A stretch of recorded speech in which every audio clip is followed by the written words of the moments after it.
Welcome to the Sunnycast, Whispers from the Dark Hole series, the show where we take life's messiest topics and add a dash of humor and flash out some of the real knowledge. I am your host Zach, and today we are going to be diving into a topic that is literally the most intriguing that I have ever researched about, the shit flow diagram, or as the cool kids in the sanitation circles call it, the SFD. Now, before you wrinkle your nose or hit the pause button, let me tell you something. The SFD is a superhero in disguise. It's saving lives, cleaning rivers, and I dare say making the world a better place with one poop at a time. So grab your plungers and curiosity, because today we are talking about where your poop goes after you flush.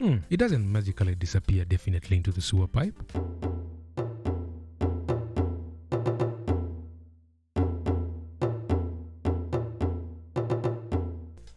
Alright. First things first, what the heck is the shit flow diagram? Picture this. You're standing in front of a massive, colorful chart that traces the life cycle of human waste. It's not an abstract artist, it's a literal map of where poop goes. We are talking from the moment it plops into that toilet to its final destination, whether it's that well-maintained treatment plant, river, or yes, someone's backyard. The SFD is like a family tree for your feces, and yes, it's as weird as it sounds, but also genius. It helps cities, governments, and organizations figure out what's working in their sanitation system and what's leaking, sometimes literally. You see, sanitation is one of those things we don't think about until it doesn't work, like when your toilet logs right before your in-laws arrive. But for millions of people around the world, broken sanitation isn't just inconvenience, it's deadly. Diseases like cholera, diarrhea, and even dysentery spread when poop isn't properly managed. That's where the SFD comes in, breaking down the flow into clear visuals that anyone can understand.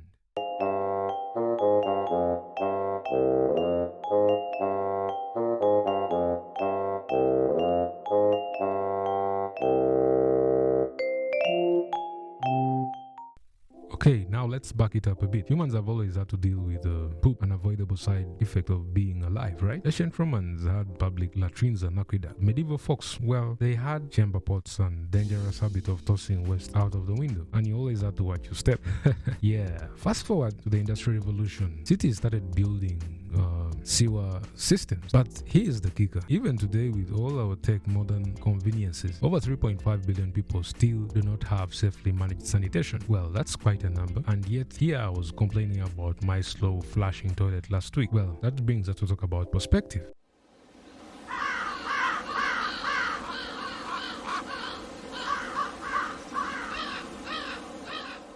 So why does the SFD matter? Well, think of it as a diagnostic tool for cities. You know how doctors use x-rays to find broken bones? SFD is like an x-ray for broken sanitation systems. It identifies with points like untreated waste ending up in rivers or pit latrines leaking into groundwater. Here's an example. In Kampala, Uganda, an SFD revealed that only 48% of the city's waste was being safely treated. The question is, what happened to the rest? Let's just say it wasn't going to the sanitation Olympics. But with this information, they could focus on fixing specific parts of their sanitation system. It's like finding a leak in a sinking boat, but instead of just bailing out water endlessly.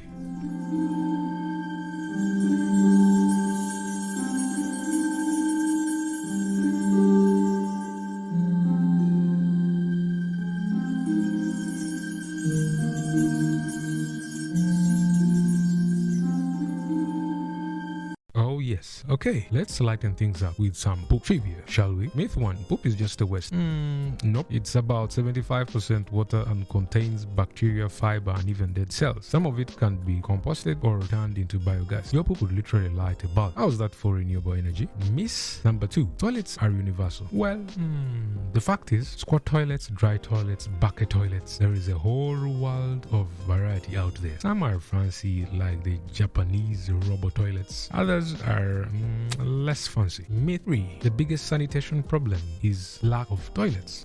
Okay, it's not just about toilet, it's about the whole system. A toilet is great, but if the waste isn't properly treated, you are back to square one. Well, there is more to think about.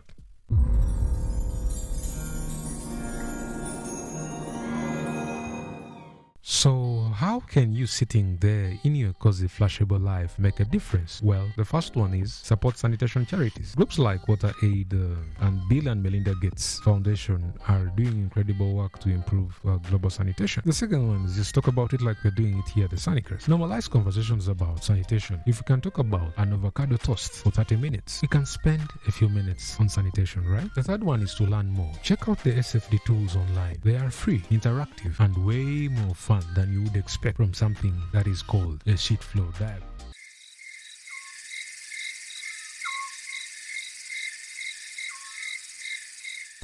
Alright folks, that's it for today's deep dive into the sheet flow diagram. I hope I've convinced you that sanitation isn't just about toilets, it's about health, dignity, and even serving the planet. So next time you flush, remember you are an expert of the flow, and the SFD is out there making sure everything is moving in the right direction. Thanks for tuning in to the Sanicast Whispers from the Dark Hole series. If you enjoyed this episode, give us a 5-star review or share it with someone who needs a laugh or even a little enlightenment about poop. Until next time, stay curious, clean, and informed. Goodbye, your host, Zach.